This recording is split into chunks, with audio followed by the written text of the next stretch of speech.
গতকাল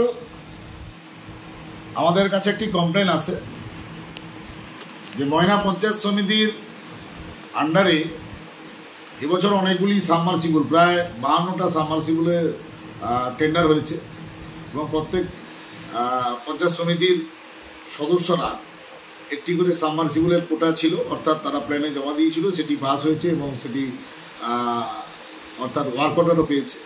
বিভিন্ন জায়গায় তার কাজ চলছে। কিন্তু গতকাল নৈচুনপুর 1 গ্রাম পঞ্চায়েত সমিতির তৃণমূলের জেতা সদস্যা সুপ্রিয়া জানা, তিনি ওই সাবমার্সিবলটি বসাচ্ছেন তার বোনের বাড়িতে, অর্থাৎ ভগ্নিপতি এবং বোনের বাড়িতে, তার রান্নাঘরে। সরকারি টাকায় ব্যক্তিগতভাবে সাবমার্সিবল পাইয়ে দেওয়ার প্রবণতাটা ময়নার পঞ্চায়েত সমিতির তৃণমূলের একাধিক নেতাদের আমরা তুলে ধরেছি। দিনের পর দিন বিগত বছরও আমরা পঞ্চায়েত সমিতির কর্মাধ্যক্ষকে বিরুদ্ধে ডেপুটেশন দিয়েছিলাম, দ্যাটস ভেরি একই কারণ। এবং গত বছর একই সঙ্গে ময়না পঞ্চায়েত সমিতির তৃণমূলের আরেকজন সদস্য এসাব আলী রামচন্দ্রপুর থেকে, তিনিও একজনের বাড়িতে ব্যক্তিগতভাবে সাবমার্সিবল পাইয়ে দিয়েছে। দিনের পর দিন তৃণমূল কংগ্রেসরা টাকা নিয়ে ব্যক্তিগতভাবে নিজের স্বজন পোষণ আত্মীয় স্বজনের বাড়িতে সাবমার্সিবল বসাচ্ছে। সারা ময়নার মানুষ একাধিক জল পাচ্ছে না অনেকেই, এবং দেখা যায় ব্যক্তিগত এক একজনের বাড়িতে যদি জলের ব্যবস্থা থাকে। এটা অত্যন্ত নিন্দনীয় ঘটনা। গতকাল সাংবাদিকরা গিয়েছিল, ওখানকার মানুষের ক্ষোভ বিক্ষোভ চলছে এবং সেই ক্ষোভ বিক্ষোভে ওখানকার প্রধানকে তারা সুবিচারের জন্য জানিয়েছিল। উল্টে ঘুরে প্রধান অকথ্য ভাষায় গালাগাল, বিজেপির দালাল বলে সাংবাদিকদের বলেছেন। আপনারা সাংবাদিকরা তো আপনারা নিজেরাই দেখলাম আপনাদের এতে।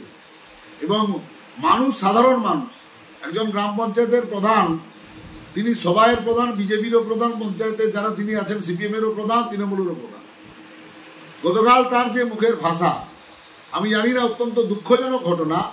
উনি দীর্ঘদিন ত্রিস্তরীয় পঞ্চায়েতের সঙ্গে যুক্ত আছেন, কখনো পঞ্চায়েত সমিতির কর্মাধ্যক্ষ ছিলেন, উপপ্রধান ছিলেন, এ সময় প্রধান ছিলেন।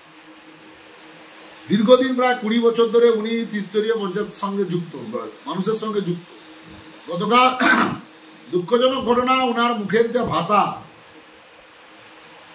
আমি অত্যন্ত দুঃখজনক ঘটনা যে উনি একজন মহিলা হয়ে এত মুখের ভাষা কানবেন, আমি মানে এটা কল্পনা করতে পারি।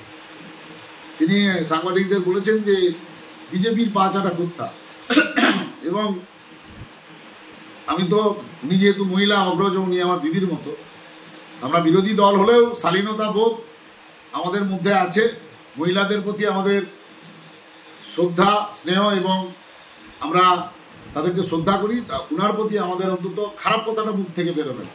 শুধু অনুরোধ করব যে প্রধান হিসাবে একজন, যে আপনার মুখের ভাষা এবং আপনার অন্তত শালীনতা, সবাইয়ের সঙ্গে সমভাবে দেখা, সুবিচারের জন্য মানুষ গেলে আপনি যেভাবে ব্যবহার করেন সেটা করবেন না।